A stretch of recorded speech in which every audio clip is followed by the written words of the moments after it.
सरकार में रहते हुए भ्रष्ट अधिकारियों के खिलाफ अपनी आवाज लगातार मुखर करते रहे हैं। पूर्व विधायक हैं संजय प्रताप जायसवाल बीजेपी के।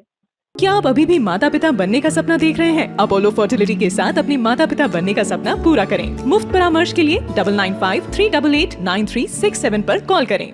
सीएमओ के भ्रष्टाचार के खिलाफ आपने शासन में शिकायत की है। क्या भ्रष्टाचार किया सीएमओ ने?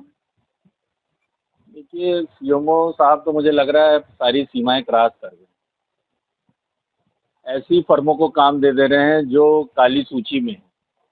लगभग मुझे लग रहा है 50 लाख से 80 लाख तक के कामों को उन्होंने बिना प्रक्रिया अपनाए ही अपने चेतों को दे दिया।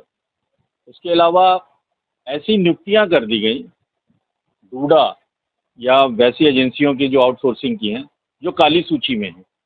उनके माध्यम से लगभग 150 से 200 लोगों की नियुक्तियां कर दी गई, जो पूर्ण प्रक्रिया अपनाए बगैर कर दी गई हैं, जिसमें और भी लोगों को अवसर मिल सकता था, उनको उससे वंचित रखा गया। जहाँ पे सुनियोजित तरीके से जो लोग उनके हिसाब से सेट हो गए, उनको अवसर मिल गए। उसके अलावा मुझे लगता है कि जिस तरीके से हालात हैं, जिस तरीके से मतलब मुझे लग रहा है कि यहाँ पे व्यापक रूप से इस तरीके का माहौल पैदा हुआ है कि अल्ट्रासाउंड वाले, एक्सरे वाले से अलग वसूली चल रही है। उनके अलावा जो हालात हैं कि ये यहाँ तक ये भी है चर्चा में कि ऐसे लोगों को पहले स्थानांतरित कर दिया जाता है और स्थानांतरित के बाद फिर उन्हें यथास्थान पे करने के लिए अच्छी रकम भी वसूली जा रही है। तो ये जो नीतिगत तरीके से काम हो रही है, वाकई ऐसे लग रहे हैं कि जैसे जो सरकार की मंशा है जीरो टॉलरेंस करप्शन में, वो कहीं ना कहीं ये लोग इन्हें चिढ़ा रहे हैं। मुख्यमंत्री जी का जो प्रयास है कि हम भय भूख भ्रष्टाचार का जो नारा लेके आए थे कि एकदम मुक्त रहेगा, हमारे स्वास्थ्य मंत्री भी लगातार इस पे काम करते रहते हैं, लेकिन मुझे लग रहा है बस्ती जिले का स्वास्थ्य विभाग ऐसे उन्हें चिढ़ा रहा हो कि नहीं, आपके सभी नियमों का उल्लंघन करते हुए हम अपने हिसाब से जिला चलाएंगे। ऐसे लोगों के भी प्रमोशन कर दिए गए, जो मुझे लगता है कि उनके खास चुनिंदा लोगों को विशेष वरीयता देते हुए उनका प्रमोशन कर दिया गया। ऐसे हालात में मुझे नहीं लगता कि सरकार की जो मंशा है कि हम इन्हें सुधार पाएंगे, ऐसी कहीं दिख नहीं रही। और कुछ तो ऐसे ही चर्चा भी है कि वो अपना इलाहाबाद में मेडिकल कॉलेज बना रहे हैं। अब उनकी इतनी आमदनी के स्रोतों को ये ध्यान में रखने का विषय है कि सरकार ये भी देखे कि एक सीएमओ अपने पद पे रह के जिस हिसाब से वसूली कर रहे हैं, उस हिसाब से जो अस्पताल मेडिकल कॉलेज बनाने की चर्चा है, किस स्तर पे उनके पास इतना पैसा है, इसकी भी जांच हो कि ऐसे लोग जो अपना मेडिकल कॉलेज बना ले रहे हैं, तो कहीं ना कहीं ये संदेश दे रहे हैं कि इस विभाग में लूट की पूरी आज़ादी है और आराम से लूट के हम अपना कोई भी निजी केंद्र बना सकते हैं। इनके और भी मुझे जो लगता है कि ऐसे इन लोगों ने अपने गृह जनपद से यहाँ पे रख लिया है, जो जिले में वसूली के लिए निकलते हैं, उनको साइन किए हुए एडवांस नोटिस दे दी जाती है। उन नोटिस के माध्यम से वो लोगों तक जाते हैं, उन्हें धमकाते हैं और नोटिस की धमकी के बाद उनसे ठीक ठाक रकम वसूलते हैं और उसके बाद ये परंपरा चलती चली जा रही है। और मुझे लगता है कि जो हालात बस्ती जनपद के सीएससी पीएससी पे हैं, उनमें भी जो बैठे एमओआईसीज हैं, वो भी अनियंत्रित हैं। आम जनमानस के साथ उनका व्यवहार, मतलब मुझे लगता है कि जैसे जनमानस का जो संदेश देने के लिए सरकार चुनी गई है कि हम स्वास्थ्य सेवाओं में बेहतर सेवाएं देंगे, उसका मजाक बना रहे हैं। तो मुझे लगता है कि ऐसे हालात में सरकार को इनके खिलाफ सख्त कार्रवाई करनी चाहिए। और अगर ये जो रिपोर्ट भेजी गई है इनके खिलाफ, मुझे लगता है जिले से प्रशासन ने एक रिपोर्ट इनके खिलाफ बना के भेजी है, जिसमें इन्हें वित्तीय अनियमितताएं और उसके दुरुपयोग का और धन के दुरुपयोग का लगभग 2.5 करोड़ के आसपास इनके द्वारा लापरवाही के कारण, कुप्रबंधन के कारण नुकसान हुआ है सरकार का।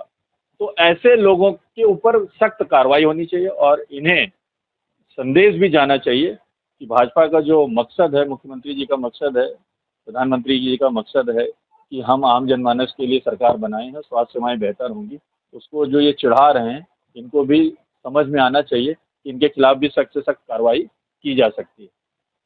सबसे बड़ा इन्होंने घोटाला किया है कि सीएससी पीएससी पे विद्युत व्यय बिना टेंडर के इन्होंने लगभग 70 लाख रुपए का भुगतान कर दिया और इसकी जांच भी हुई है। जांच में दोषी साबित भी हो गए हैं।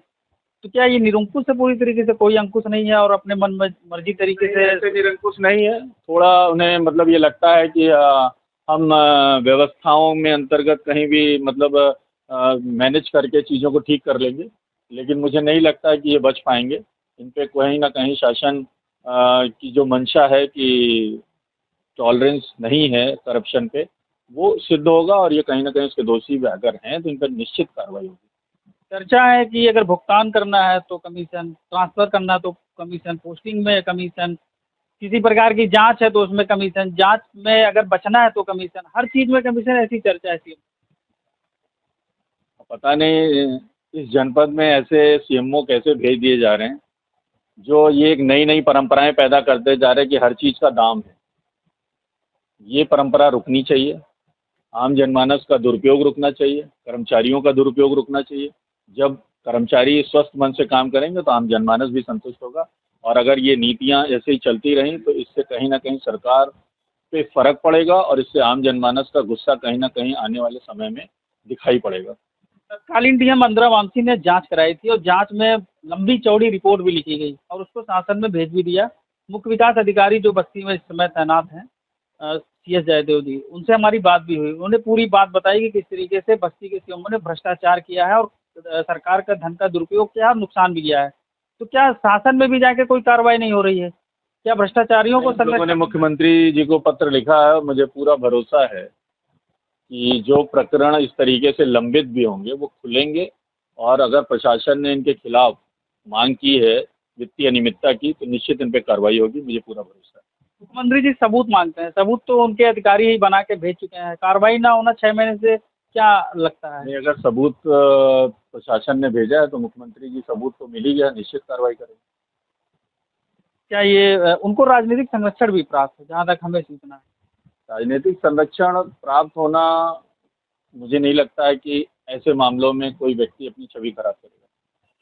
तत्काल इनके खिलाफ क्या होना चाहिए? आपने भी पत्र लिखा है और आपने भी मांग की है कि ऐसे अधिकारी को नहीं, जेल में। अगर हम लोगों ने मांग की है कि जो इस तरीके की वित्तीय अनियमितताएं की गई हैं, जो गलत तरीके से टेंडर अलॉट किए जा रहे हैं, जो गलत तरीके से नियुक्तियां की जा रही हैं, जो गलत तरीके से धन उगाही हो रही है, इस सब पे रोक लगनी चाहिए। ऐसे अधिकारियों पर निश्चित कार्रवाई होनी चाहिए और इन्हें पता चलना चाहिए कि सरकार सख्त है और इस पर कार्रवाई करने के लिए सरकार किसी के अधीन नहीं है, किसी के प्रभाव में नहीं है, और निश्चित ऐसे लोग बख्शे नहीं जाएंगे। सरकार में रहते हुए आप लगातार ऐसे भ्रष्टाचार जो ये अधिकारियों के खिलाफ आवाज उठाते हैं, क्या लगता है कि क्या ऐसे अधिकारी ही सरकार की छवि खराब कर रहे हैं, जिस वजह से नुकसान जो पिछले चुनाव में देखने को मिला है? देखिए, सरकार भी इस बात को महसूस कर रही है कि जिस तरीके से चीज़ें बिगड़ रही हैं, अधिकारी अनियंत्रित हैं, और अनियंत्रित की बार बार आवाज़ उठाने का मकसद ही यही है कि अगर अनियंत्रित ना होते तो आवाज़ नहीं उठाई जाती।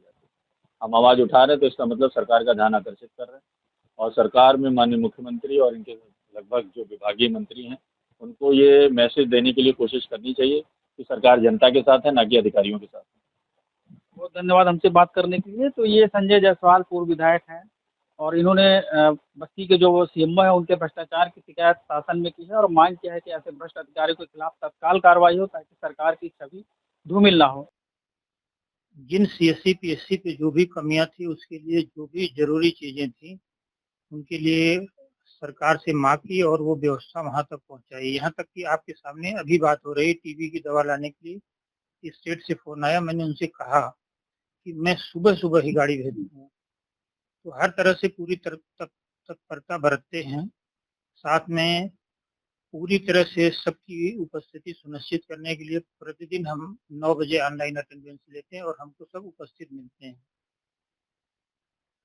रात में भी हमने एक दिन विजिट किया, तो रात में 11:30 बजे मैंने विजिट किया कप्तानगंज, 12:30 बजे विजिट किया हरैया और 2:30 बजे विजिट किया विक्रम जोड़। लेकिन हर जगह चिकित्सक और स्टाफ उपस्थित मिले। और एक दिन मैंने भानपुर में विजिट किया और इंक्वायरी भी करना चाहा कि क्या दवाइयाँ बाहर से लिखी जाती हैं, तो मरीजों के द्वारा ये सूचना मिली कि नहीं, बाहर से नहीं लिखी जाती। और 2 मरीजों ने कहा साहब मैं चौथा मरीज आज लेकर आया हूँ। ये बातें सुन के लगता है कि नहीं, सीएससी पीएससी पर काम पूरा हो रहा है और उनके लिए जो भी आवश्यक बजट शासन से अलॉट होता है, इमीडिएट मैं फैंस के माध्यम से उनको ट्रांसफर कर देता हूँ और वो लोग पूरी तरह यूटिलाइज करते हैं।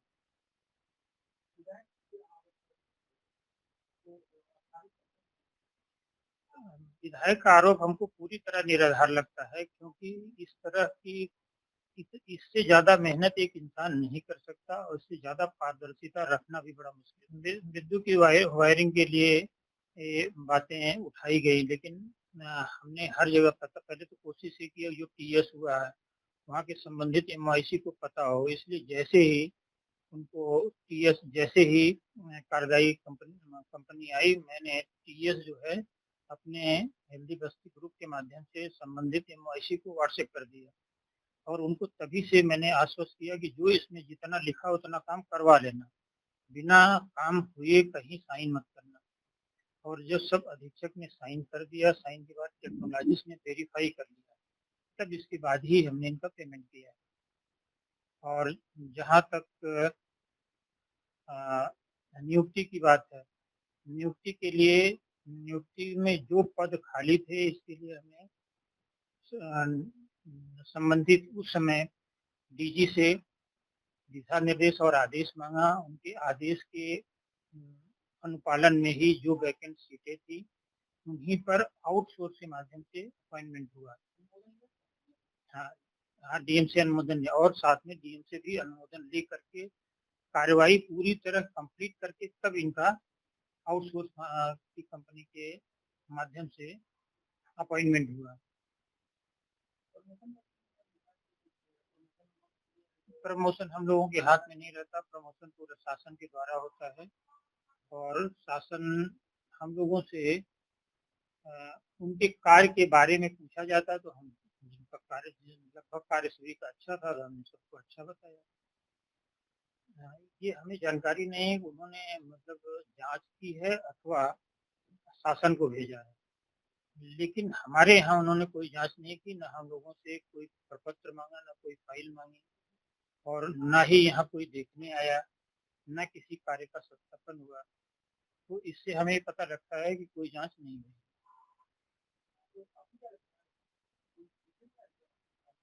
अगर इस तरह की गतिविधि हो रही है तो बट नेचुरल है कि किसी का हित बाधित हो रहा होगा, इसलिए वो इस प्रयास में लगा है।